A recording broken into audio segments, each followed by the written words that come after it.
Well, the first thing I think you have to remember for yourself is the moment that you know you're you're in the right job or the right field.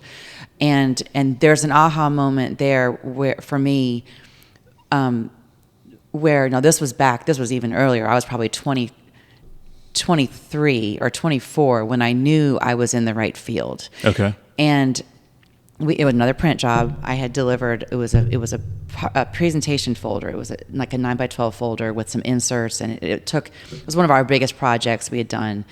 And I asked if I could deliver it personally, instead of sending it over, because I was just so proud of it, so excited for it, so nervous.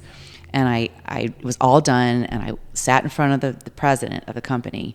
And I said, here it is. He had seen it because we had seen it back and forth because we've been proofing and doing it, but it was finally the finished product. So I handed it to him, and he slid it over, and he opened it up. He leaned back, and he said, this makes me want to sell again. Wow. And it gives me chills now. Yeah. I thought I was going to fall over. Because it was that answer for a president of a company that had been stale and had been humming along for God knows how many decades and is trying to excite his sales staff with some new material. And he says, this makes me want to sell again. I thought I had just won the lottery. And I walked out of there knowing that this was what I was going to do. I was never doing anything else. So the belief in me at that point and knowing I was good at what I did and my work didn't feel like work. Yes. Then I was like, okay, now I knew I could make something of this. Now, whether it was on my own at that time, I had no idea, and that came much later. But starting Anchor, I guess I knew that I could do it, although my assistant at the time said, you've got this, Heather. And I started going to the clients saying, now, if I were to do this, would you order from me? They're like, we order from you. We don't care about where you work. And I'm like, okay. And I remember Robin McIntyre was one of those people. She said to me early on, she said, I don't care where you are. I'll order from you no matter what.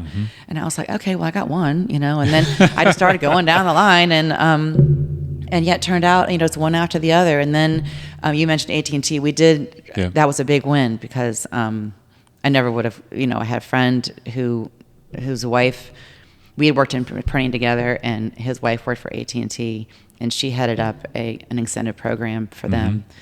And it was a perfect fit for us. That was big. I mean, it just all of a sudden we went from $100 orders to $1,000 orders, just insane, crazy. And the numbers were and the margins were good. And it got so big that we were getting pallets of boxes delivered to my driveway at home, and we were hiring teenage kids to do this fulfillment, stuffing backpacks and tumblers and whatever. We had shifts of kids coming in and child labor camps.